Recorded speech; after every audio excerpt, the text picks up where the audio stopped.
dos domingos de manhã da série O Surgimento da Doutrina Espírita e as Mesas Girantes. Nós estamos vendo as mesas girantes e o Espiritismo, né? Hoje nós vamos ver o item 13 desse livro e eu convido a você a ler esse livro junto com a gente, que traz uma riqueza de detalhes enorme sobre a história, né, do surgimento da doutrina espírita. Em detalhes que muitas vezes, né, estudando as obras básicas, a gente não tem conhecimento. E é super interessante você ter esse conhecimento, entender como que aconteceu todo esse processo. Bom, vamos lá? O item 13 hoje vem como enunciado: introdução pelos próprios espíritos do processo da escrita, sua simultaneidade, o que viu o padre Baltain, vigário-geral do arcebispo de Paris, o demônio é o autor, a palavra do padre Lacordaire, famoso orador sacro.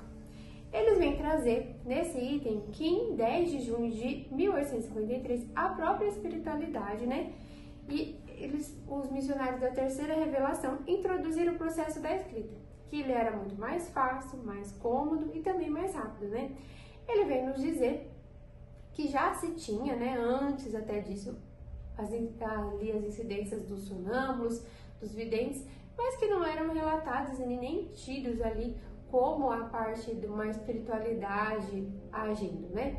E que as mesas, de maneira alguma, deixaram de ter ainda, durante um bom tempo ainda, a manifestação, os movimentos das mesas girantes foram acontecendo, né? Só que aí eles foram introduzindo a escrita, né? Que ficou muito claro, muito mais fácil, né? De ter ali.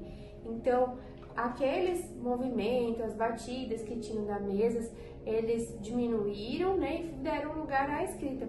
E ele fala que simultaneamente aconteceu na França, nos Estados Unidos e em outros lugares a correspondência, né, dos espíritos das mesas falantes comunicando assim. Vou ler na íntegra para vocês. Toma no quarto vizinho a cesta, amarra-lhe um lápis, coloca sobre o papel, põe os dedos na borda. Instantes depois, a cesta se põe em movimento e escrevia bem legivelmente esta frase: o que eu digo aqui, proíbo que digas a quem quer que seja. Da próxima vez que eu escrever, escreverei melhor. Então, ele, né, comentou ali, vários lugares aconteceram essa mesma manifestação. Então, eles começaram a fazer o quê? Pegar uma cesta, colocar ali um lápis no centro dessa cesta, colocar um papel e eles impunham as mesas, a mãos em volta, e essa cesta começava ali a ter os movimentos e então a fazer o que a gente chama, né, ali da psicografia, né, de escrever.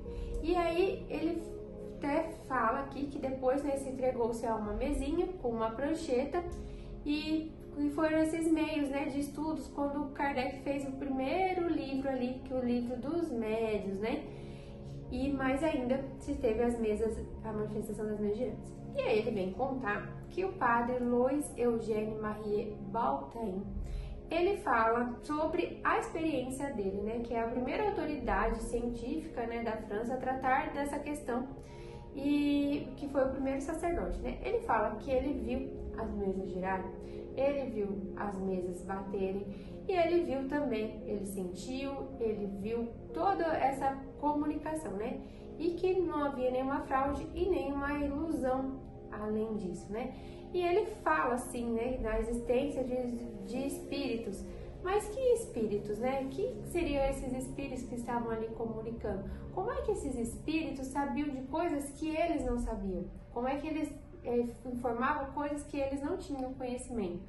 E aí depois ele vem citar como é que eles seriam bons espíritos. Porque quando eles eram perguntados sobre questões do Cristo, diz ele que a mesa se esquivava de responder. Então, que não poderiam ser bons espíritos, né? Só poderiam ser maus espíritos. Então, pela experiência que ele teve, ele já chegou a essa conclusão, né? Então, em meio a isso, a poucas informações, algumas coisas que ele viu, ele chegou a simples conclusão, né? Então, ele deu essa ideia.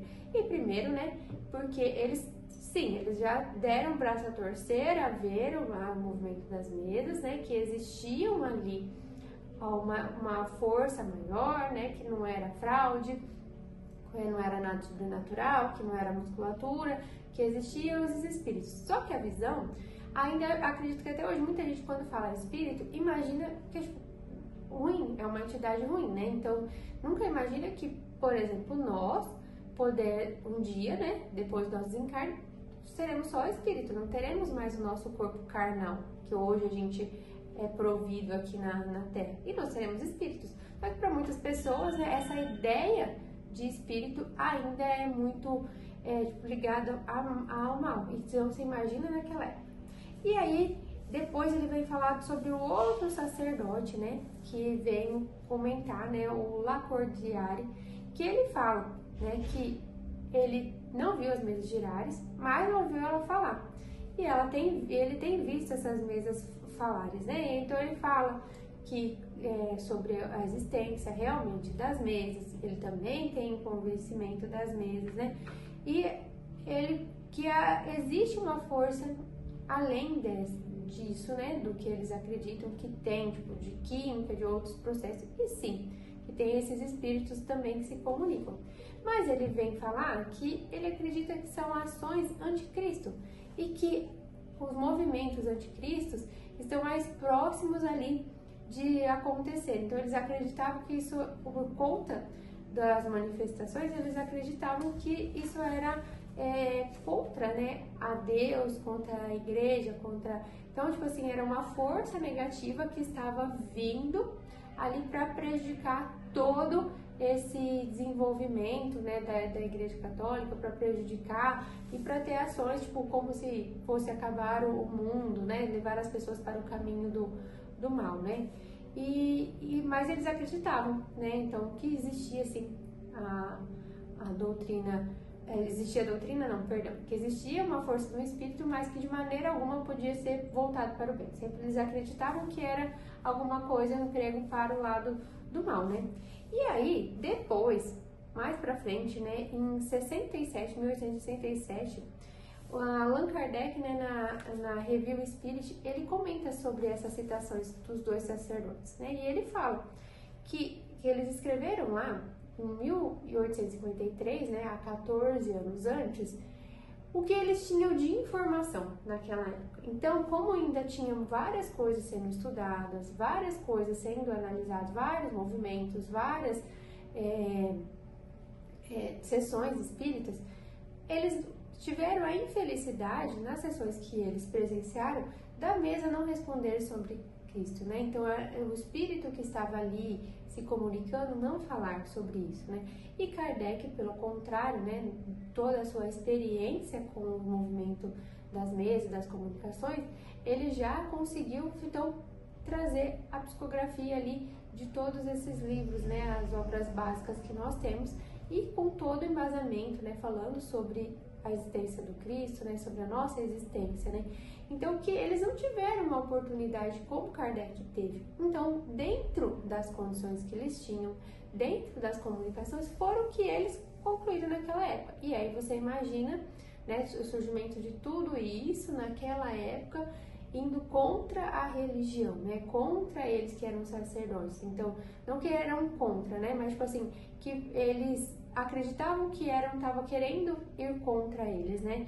Então, eles tinham essa ideia, né? Que os espíritos eram maus que queriam prejudicar a igreja. Então, eles afirmavam isso, que ia prejudicar a igreja. Então, eles tinham uma mentalidade muito ainda fechada sobre essa visão, né? Como muitas pessoas até hoje têm sobre determinadas religiões. Então, cada um tem a sua opinião.